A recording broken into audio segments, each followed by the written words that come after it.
Hi, welcome to Urban Kulit, and I'm Emily Olas, your friendly host. We're back with a bang, interviewing one of the headliners of the Singapore Writers' Festival, Mohsin Hamid. You might have heard of him before. He's the author of Moth Smoke, The Reluctant Fundamentalist, which was made into a Hollywood movie, and How to Get Filthy Rich in Rising Asia. Today, Mohsin talks about identity, globalization, and what it's like to be an artist. Hi, this is Emily Olas, and you're tuned in to Urban Kulit. Today we're talking to Mohsin Hamid, who's here for the Singapore Writers' Festival. Welcome to Singapore. Thank you. So Mohsin, this is your first time in Singapore, isn't it? My third time, actually. I came once in the 1980s as a child with my parents. I came second time 2 or 3 years ago to speak at the National University of Singapore. And this is my third visit. Why did you come with your parents? Do you have relatives here or something like that? I do now. I didn't then. It was more of a holiday. And Singapore was completely different.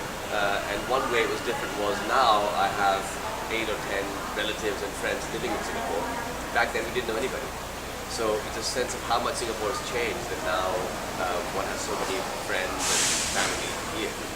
Singapore has received many immigrants over the last 2 years. Yeah. And it's been quite mind-boggling for Yes. Singaporeans to also figure out what the identity of a Singaporean is anymore.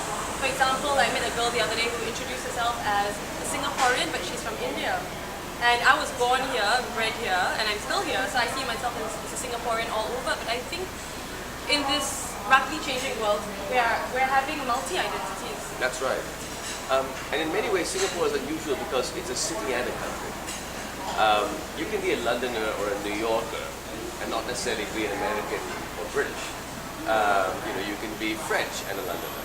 You can be Australian and a New Yorker. But when the city is also the country, being a Singaporean isn't just a resident of a city, because citizenship of cities feels like anybody who lives in a city is a citizen of that city.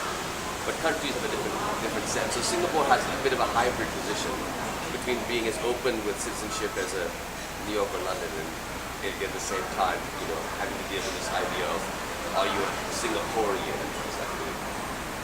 Yeah. I know that you were born in Pakistan. So you were born in Pakistan. What does that mean for your identity now? Are you still Pakistani or? Yes, I mean, I tend to think that you can acquire new identities as you go along without giving up your old ones. So I spent most of my childhood in Pakistan, but part of my childhood in California. I went to college at Princeton and law school at Harvard. I worked in New York City for many years. I lived in London for even longer. And now I live in Pakistan again. So, for me it's been a continual to and from being in Pakistan, out of Pakistan. I think of myself as Pakistani, but I don't think of myself as only Pakistani. If you were to ask me, are you, British? I am also. Are you American? I am also. If I lived here for 5 or 6 years and you asked me, are you Singaporean? I would say yes. I am quite comfortable, I guess, being somebody with multiple identities and not feeling I have to have just one. Is there an idea then of primary identity here, or does that not apply to your book?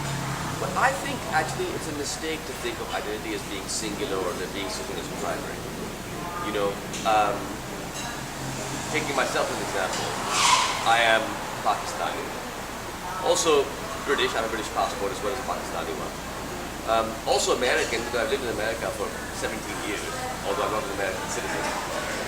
But I'm also a man, and I'm also a father, and I'm also a son, and I'm a husband, and I have 2 children. I write novels, I'm a novelist. Today for lunch in Singapore I had tapas. I'm a tapas fan. Which of those identities is primary? Well, you would say that being a tapas fan is not your primary identity, except that when this morning a friend of mine called and said, hey, do you think tapas would be a good idea for a meal? I didn't say, no, I must have Pakistani food. I said, yeah, tapas sounds great. So I think we have many different facets of identity, and different facets express themselves in different situations. Speaking of expression, what languages do you express yourself in? What's your first language? Well, it's a bit tricky. The first language I learned to speak was Urdu. But I went to California at the age of 3 and I forgot my Urdu. And then I went back to Pakistan at age 9 speaking only English, and I learned Urdu again. Subsequently, I learned a little bit of Persian, a little bit of Italian, a little bit of this, that, and the other. But English is my best language now. but it's my second language. Urdu is my second best language. It was my first, but now honestly it's my third language. Are you taking that down? Because I'm trying to keep up. And I guess I'm somebody who doesn't really have a first language. I'm somebody who, through a quirk of their life, wound up with their second language, their best language, and having to relearn their first language. And so, language to me is a very complicated thing. I suppose, part of why I write is a sense that it's impossible to, precisely communicate what you want to say, and working at trying to communicate what you want to say. I guess comes naturally to you when you feel that. Speaking of language, and first and second languages and different languages, it's interesting because my first language is English. Yes. But as a small child, I learned to speak Malay as well. The Malay woman helped to take care of me. Yes. And sometimes just the right word for something might not be in English, although it's my first language. Yes. And when I sing a song in Malay, or I hear certain things in Malay, it touches my heart. Yes. So I think it's hard to put them in certain categories because I'm not sure if there's a language that touches your heart more, or if you dream in a particular language. I dream, it depends. I'm in Pakistan for a while, I'll probably dream more in Urdu. I'm in America, I dream more in English. I'm unlikely to dream in, Mandarin, but I don't speak it. But I suppose if I live, in Beijing or Shanghai for a few years, I might start dreaming in those languages. I think language is a very permeable thing. It's like smell. Certain smells can take you back to your childhood. You won't have smelled them in all these years. And as you say, certain songs, certain words. There are certain Italian songs that remind me of time I spent in Italy. So yes, all of these things can be triggers. But mostly I live in a world of speaking and thinking in English. What about writing? Have you written only in English, or? Well, in school I wrote essays in Urdu, that kind of thing. But then I went to college in America, grad school in America, and worked abroad, etc. So, after 18, I never really wrote anything of any length, Urdu. So pretty much all of my writing has been in English. As a writer, what do you feel your function is? I mean, because an artist, I know, creates to express themselves. Then what do you expect from the receiving end? How do you expect people to absorb or receive your work? I have no expectation of how they're going to absorb and receive it. If they take the time and bother to take the effort to read my work, I'm very happy. If they like it, yes, this fly is my biggest fan. If they like it, that's wonderful. But there's no expectation on the reader's part they should like it or even read it necessarily. The other thing is that in terms of the role and position of the artist, I think in every society, it's always been valued to have a few people who live a little bit outside the norms of what that society is. Most people have jobs and they live in a certain structure, and that works well for, I think, the vast majority of the population.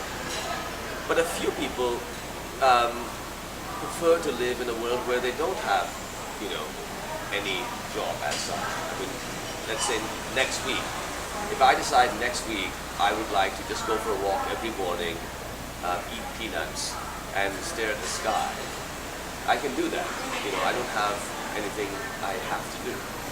I have to put my kids to bed and whatever, but I don't have anything professional that I have to do.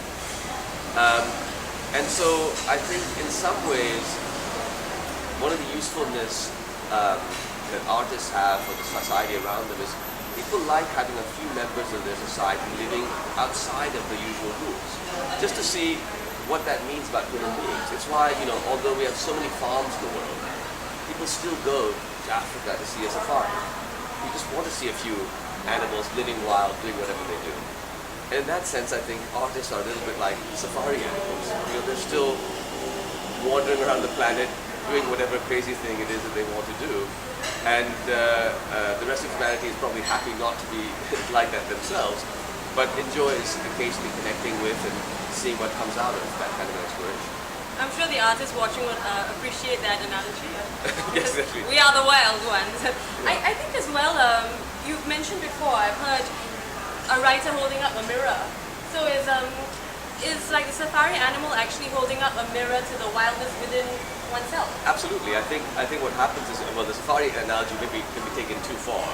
I'm not exactly saying that I'm a rhinoceros, or a giraffe. giraffe. More But, tiger, I think. well, I hope. But yes, Stripey. yeah, exactly, stripey. Yeah, a buzzard. Turtle. But I think that yes, part of our fascination with animals, wild animals in particular, is there is a recognition that we come from this, and this is part of us. The fear that a gazelle has every time it stands up and looks around it in the tall grass. We immediately empathize with that. The seeming aggression and malevolence of the lioness as she's about to hunt down some little dear child.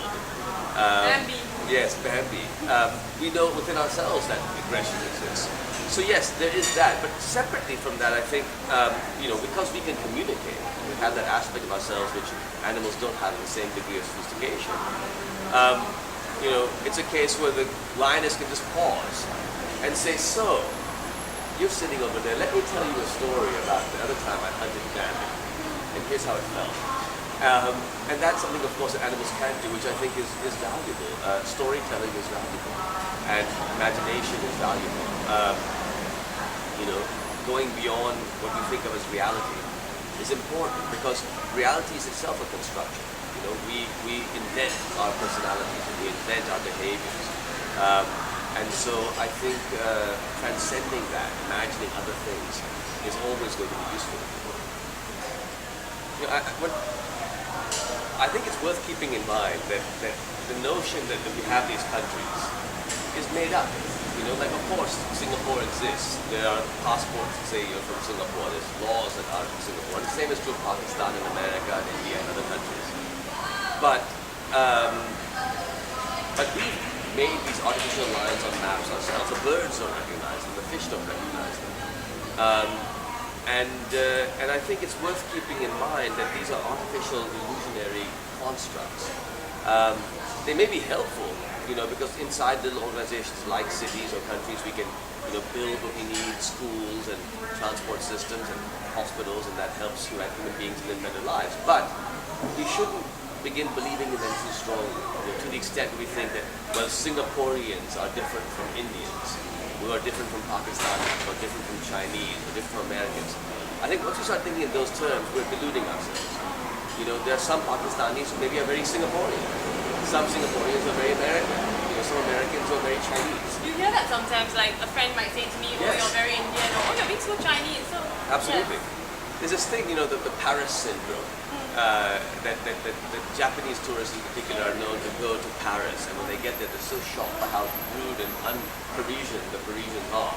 They descend into terrible depression. And you could say that in a way, the person going was the real Parisian. The person they encountered was just a rude person from any city.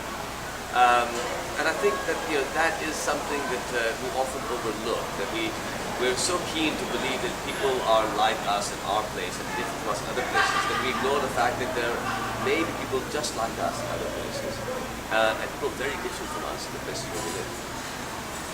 Thank you, Mohsin, for your time. Thank you. Thank you for sharing your ideas about identity in this global world, which is changing rapidly. I think it's important to reflect on boundaries and perceive boundaries. And I think your work helps us with that. With having a mirror, especially for people who might not be exposed to certain worlds as well. And that's why I love literature so much. It saved my life. You've been watching Urban Kulit. Thank you, and we'll see you again. Thanks. Thanks. So now.